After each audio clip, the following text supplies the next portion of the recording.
Welcome back. Today we're going to be talking about some practical insights and practical advice in dealing with children that have anxiety or anxious tendencies. Now, if your child has clinical anxiety, then this is not what we're talking about. Those are children who have serious anxiety issues, and of course, they need to seek professional care. But in my job as a teacher and working with children in ministry, this has become such a problem, more so since COVID than it's almost of an epidemic proportion. And so I think it's a lot of my counseling friends who are professional counselors, and I have discussed this. And I thought we need to get some information out there that I thought was just very helpful, that God has shown me through research and through talking to my professional friends. But did you know that the absence of a steady amount of physical contact, like during early childhood, can produce a series of common developmental deficiencies? Yeah. And do you know that this seems to be getting worse? The more technical we get, the more technology that's out there, it seems to be that these issues are getting worse as well. Children now have high-tech toys, electronic games, the TV, the phones. They're actually losing touch with people. I have had to implement what I call Talkie Tuesday in my class, where I give my kids talking chips. And they have to choose people that they have to sit with, and they have to talk about those things. I'm having to retrain my fourth graders how to actually talk to people that they're not very familiar with. Sad. But do you know preteens and early teenagers, especially when their emotions and their bodies are going crazy, do you know they still need to get a hug? They still need a good pat on the back. It's important that we make connections with our kids or grandchildren. So emotions are divided into two categories. You either have emotions that are self-emotions or other emotions. And the self-emotions, which comes from a sinful tendency, is shame, envy, pride, anger, jealousy, fear, distrust. And all those things have your child looking inner focused. And those things lead to anxiety and depression. These things are made worse by social media, their phones, computers, not having connections with the adults in their life. You know, I went to eat with a good friend of mine who is a professional ACBC counselor. And she told me, she said, think about this a minute. When we were in middle school, and we may have had a little girl drama or something, we could come home and escape, find our little escape area and escape. Kids today have no escape. They're glued to their phone, social media, post everything that they do. There's never an escape, whether it's by computer, tablet, phone, whatever. And if they don't have it, their friends do. It's like a never-ending thing. Their bodies are never getting to rest. Their adrenal glands are never coming down. And that's why we're seeing so much of this today. The pro-social emotions are like others oriented. Those are things like gratitude, kindness, generosity. And these are the hard ones to teach, and they require time, and they require you to be on. I don't know what the word I'm trying to say. Intentional. That's it. Intentional in teaching these. Children learn these first by experience within their family. I cannot tell you how important it is for you to teach your children how to appropriately communicate with one another and the sibling group. I have parents that I'm around who they have not done this, and their brothers and sisters talk to each other horribly. I'm embarrassed to just be around them, because the brother will be like, get out of here. And little sister's like, ah. Back and forth. They've not been taught how to communicate. This is going to be hard as they get older, because they're going to talk to their spouses this way. They even talk to their parents like that. And I'm not sure why the parents allow that. And if you're here and your children do not talk well to one another, or do not talk well to you, you need to change that. That needs something that requires immediate prayer and immediate attention, because you cannot do that. They need to learn that the child in your life needs to learn that their siblings are very important because they're human beings and God created them and He loves them just as He loves, just as He loves them, He loves them. If that makes sense. And you have to be able to help them to learn that. I never let my kids talk to each other ugly. I never let my kids tell each other they hated each other or to be gruff. We always made up before we went to bed. I did a little thing that I have no idea where I got it, but it was called Hug a Bugaboo. I'm in love with you. And some of my kids loved it. One of my kids, which I'm not going to say because they'll be like, Mom, didn't, because she's not a hugger. But we'd get around the kid. We'd put a kid in the middle. We'd get around and we would sing that song, Hug a Bugaboo, I'm in love with you. And then we'd all go around and say one positive thing that we loved about that person. I know that my kids still think about that and talk about it because every once in a while they'll make a joke about it. Mom, maybe we ought to do Hug a Bugaboo. And they're all older. But you have to train your child to do that. The father's role is very important. They give the security through a compassionate and caring touch. That's why it's so important for a father to be a good example of the Heavenly Father, right? Because He is our first image of what the Heavenly Father would look like. That's why when I'm doing a ladies' conference or God allows me to teach somewhere at a conference or a ladies' meeting or whatever, and I have somebody come up to me and they're having a hard time with understanding the character of God, most of the time when I start talking to them, I find out that they didn't have a good father or their father figure was very strict and hard, and they have a hard time understanding who God is because of that. So fathers have a very important role. Another aspect of setting a foundation against anxiety would be for children to see mom and dad actually connecting. They need to see that when dad comes home, Mom, you need to be like, the king is here, and give him a kiss and hug him. And the children need to see that y'all hold hands. They need to see that you gently pat him on the back. This tells your kids, hey, Mom and Dad are good. I used to get on a prize at the grocery store. Every time me and the kids and I would go, I would say, we got to get Dad a little something, whether it was just a candy bar or a Pepsi or whatever. And when we get home, we would all make a big deal. Dad, we got you a prize. Because I wanted my kids to know how much we respect and love and honor Dad, right? So that's important. So begin to think through if your child is showing anxious tendencies. Think through, are you and your husband having a show of togetherness in front of them?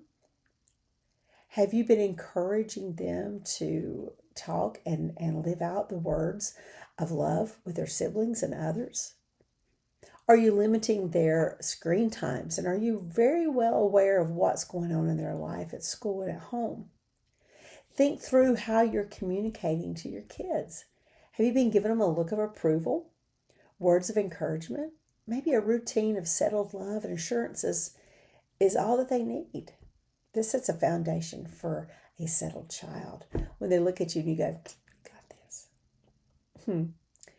I do this at school all the time. I have some kids who they're just really nervous about math, or some are really nervous about, English or whatever. And sometimes they'll come up now after about the fourth time at my desk asking me questions, and I know they can do it. I'm like, no, I'm not helping you with that. I want you to go back and I want you to try.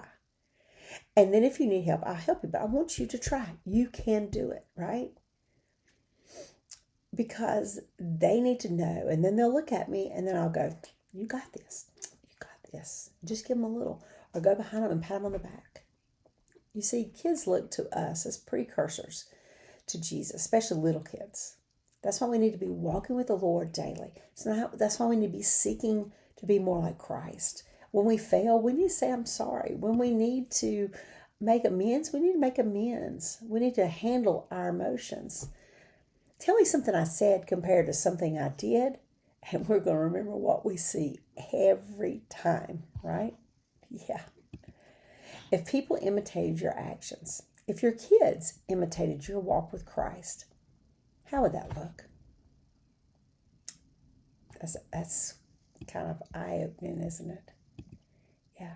So if we truly portray the light, well and imitate Christ before them, they will seek. If they want genuine help, excuse me, they will seek it.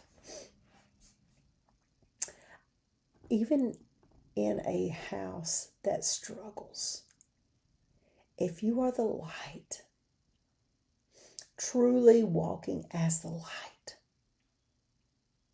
it makes a difference. Because you're giving off things of light and they're going to want to be drawn to that. Kids know when you're fake. They know when you act one way in public and another way at home. And those are the kids that usually struggle with rebellion because mom and dad are not consistent. So mom and dad, it begins with you. You need to be imitating Christ. Grandparents, you need to be imitating Christ. Get your flesh out of the way. Awakest thou, Ephesians 5, from the sleep, and arise from the dead, and Christ shall give you light. Be revived. Get the sin out of your life. Walk in forgiveness. Put down the bitterness or whatever is creating that in you and begin to seek God in a new way. See that when you walk circumspectly, not as fools, but as wise, because you need to redeem the time because the days are evil. That's also in Ephesians 5. And we need to redeem that time. The days in which we live are evil. We have a job to do. Now let's look at some practical things. You can start today. That can help you. Number 1, practice being flexible. During COVID, this skill was like almost obsolete. Children were stuck at home, stuck in mundane things, right? And they had a hard time when they had to be reintroduced to society. Some of these kids really had a hard time when their schedule was mixed up. They were scared that their parents, I know two in my mind right now that had a hard time because of COVID and what they experienced through that time. They're scared now their parents are going to die still, and we're several years out now. But you have to practice this being flexible skill. And how you do that is start small. So at my dinner table, when my kids were growing up, we all had certain seats that we just navigated to, right? Start small with that. Just have everybody change seats. So you have to learn to be flexible. If everybody has a certain cup they drink out of, change it up. Change your weekly schedule a little bit. Do things in small amounts. Excuse me, allergies. Have a different person taking them to school. Mix it up. I have a good friend who cooks the same thing for supper on a 2-week cycle. It's just easy for her. So the kids kind of know what's coming. Mix that up a little bit. Let them see that changes in their world can still have a steady, and it can still be okay when changes happen in their world. I do this sometimes at school. I will change up my kids' schedule on purpose. And you can see the kids who really struggle with that very quickly. And I'll be like, guys, it's going to be okay. We're going to have a great day. Breathe. We're going to have a great day. It's going to all be fine. And it's so good for them to do that. Number 2, provide a safe and secure place for them to process emotions. They need a healthy outlet, whether that's journaling, walking, outside special place, a special place inside, sometimes it's sports, whatever. But they need a place that they can express their emotions, where they can just be free of all of it. My Hannah moved in with my mom temporarily while they're building a house, and they're living in this little tiny space. And I told her, I said, we need to provide a special place for Rennie and Kyler to go to when they just need to be by themselves, something that's theirs. And we did that. And it's so funny because the kids love their little special place. Kyler's is behind a chair, the TV stand in the chair. We made him like a little hole there with his little Spider-Man stuff. And Rennie's behind a dresser in front of a window. We kind of made our little space for her with her little princess dollhouse and her little blanket and pillows. And if they need to get away, they go there. And that's their safe place. And your kids need a safe place to just go and just kind of be angry a minute. And I noticed Hannah, when one of the kids are starting to get a little bit grumpy or like they're getting ready to make a bad decision, they haven't made it yet, she say something like, You think maybe you need to go outside for a minute because they have little places outside? Or do you think you need to go upstairs in your place and just think about things a minute, kind of calm down? Don't we as adults need that too? Don't you need a place? Mine used to be my closet. That was a place I hid from my kids sometimes, right? Let them, especially as they get older, have the ability to ask for a parlay. Now, I know parlays, what pirate, parlay. But it's also good for kids to know that if they get in trouble and there's a miscommunication, in a respectful way, they can say, Mom, Dad, can I have a parlay? Give them a word to say, parlay. Meaning, what if, so I saw this happen yesterday. Kyler was here after school and he helped plant potatoes and he got dirty. And so I told him, I said, Kyler, just get in the bathtub, just your legs, and wash your feet and your legs off really good. And then I'll fix you something to eat, whatever, rest. Well, when his mom and dad picked him up, his mom said, now it's time to get in a bath. And he said, I've already been in a bath. Well, you could tell by looking at him, he hadn't had a bath. But in his little mind, he had had a bath because he had got into the bathtub. You can see where this was a little bit of a miscommunication here. This would have been a good time if he was older to say, can I have a parlay? Yes. Well, you see, I did get in the bathtub because this. I was able to do the parlay for him. But that's what I'm talking about. If you're upset because it appears to look one way, but they have a good excuse or a good reason or something that you didn't know part of the story, they need to have an outlet to where they can tell you that. And then you can discuss it and move forward. But that's the ability or the freedom to have a parlay. The third thing is manage our own emotions. Oh my goodness, as parents, we need to manage, and grandparents, we need to manage our own emotions. You know that kids mimic what they see? How many times have you seen a baby and they do something and they mimic what their mom or dad does? It's so funny. Or older brother and sister, right? And I've talked to kids. They'll say, please pray for my dad. He's so stressed, Miss Wheeler. Please pray for my mom. She's stressed or she's angry a lot. And I'll say, well, how does that make you feel? It makes me feel awful. It makes me feel anxious. It makes me feel scared. And so they're looking to you and they're mimicking how you feel. And so you got to be very careful about that as well. Are you giving off a stressful or an anxious feeling? Are they hearing too much? Sometimes parents talk way too much about their business in front of their kids. If a 9, 10-year-old knows all about your business, then that's too much for them. Because what you're doing is creating this anxious child that's going to be scared. And depending on what your business is and what's going on, whether it's bad health or whether it's financial, they're going to internalize that and it's going to come out somehow. So you got to be very careful. Just be very careful. For heaven's sake, let a kid be a kid. Let them have a childhood, right? Okay, this fourth one is the hard one. Did I tell you I raised an anxious kid? My youngest child had some anxious tendencies about him. You have to allow these children. I read a book, Anxious Kids, Help for the Anxious Kid. And in that book, it talked about the importance of forcing your older children, this is for older preteens especially, pushing them to do things, hard things. The problem is so long we do things for them because it's stressful. They get a little stressed and then they start wanting, I can't do it. It's not stressing me out. And then we just do it for them. Well, that's bad. And you need to stop. Because all you're doing is creating more anxiety in your child. You need to instead say, yes, you can. Now we can break this down into smaller steps. And I'll be here to encourage you, but yes, you can do it.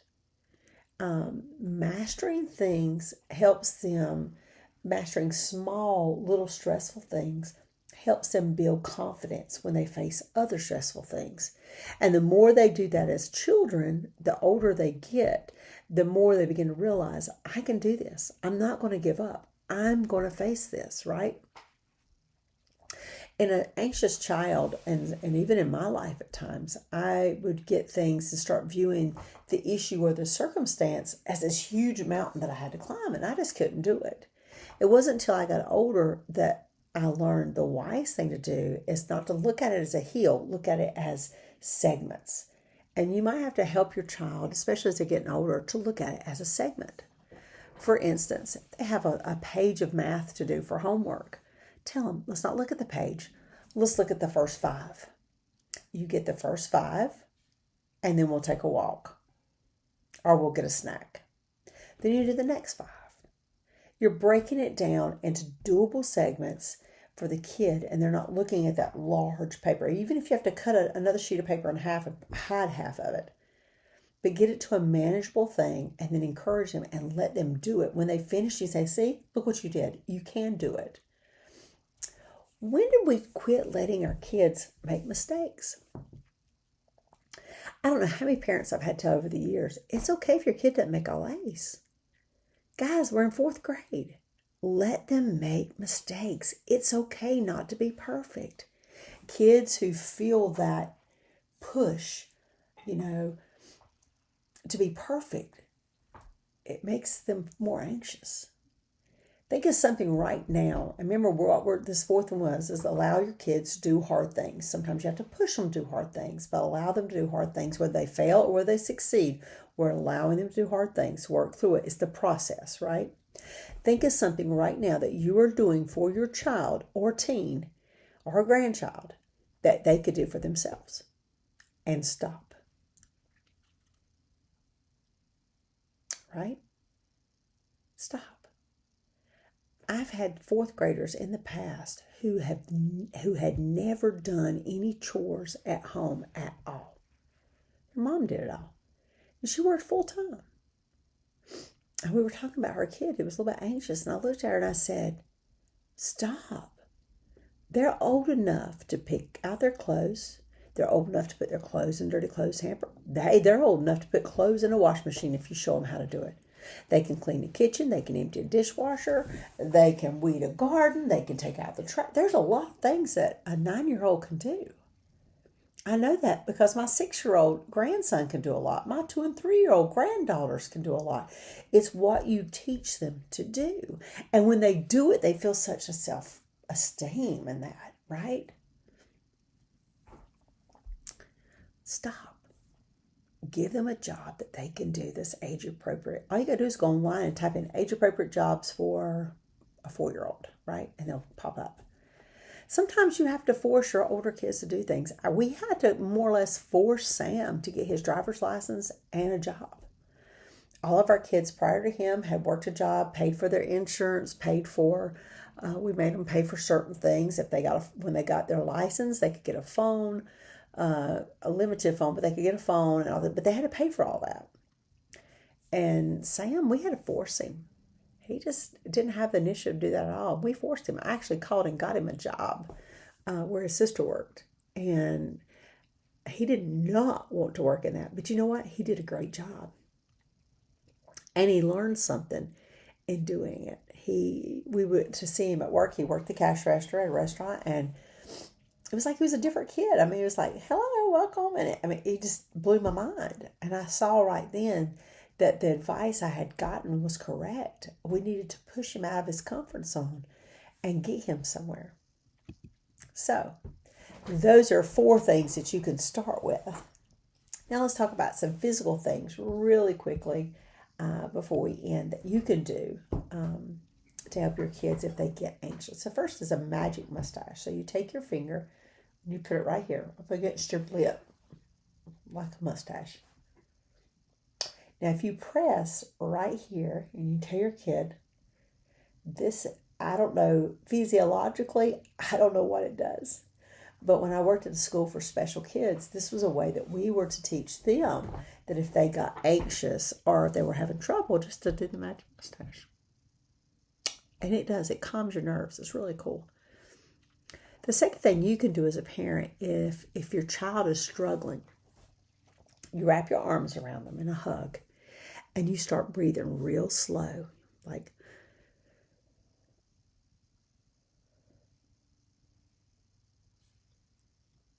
and you just keep hugging them, breathing slow. You will feel their little bodies literally calm down. I've done that so many times. I've done that with some of my girls that are in my life, my older girls that are just having panic attacks, or they're just overwhelmed or whatever, and they'll I got to get to Landa and they'll give me a mama hug. I need a mama hug. Well, that's what they're talking about, right? Another thing you can do, magic mustache, mama hug, is put your fingers like right here, and if you hold that, just kind of mash right here, it sends some really cool signal, and it kind of calms your adrenals down too. That's just 3. There's plenty. There's more online. But those are 3 that I've used and with my kids at school, or my personal kids, or the people that I'm around. I really hope this has helped you guys. There's so many resources. The thing is, if you realize that your child has those tendencies, get busy praying for them and asking God to show you how you can help them overcome. Because as children of God, we're overcomers. And we want to raise warriors for Christ that can make a difference. And in order to do that, they've got to be strong and confident and not walking in fear. Because the Bible said that God didn't give us a spirit of fear, but God gave us a spirit of power, love, and a sound mind. Satan doesn't like that. But anyway, until next time, bye.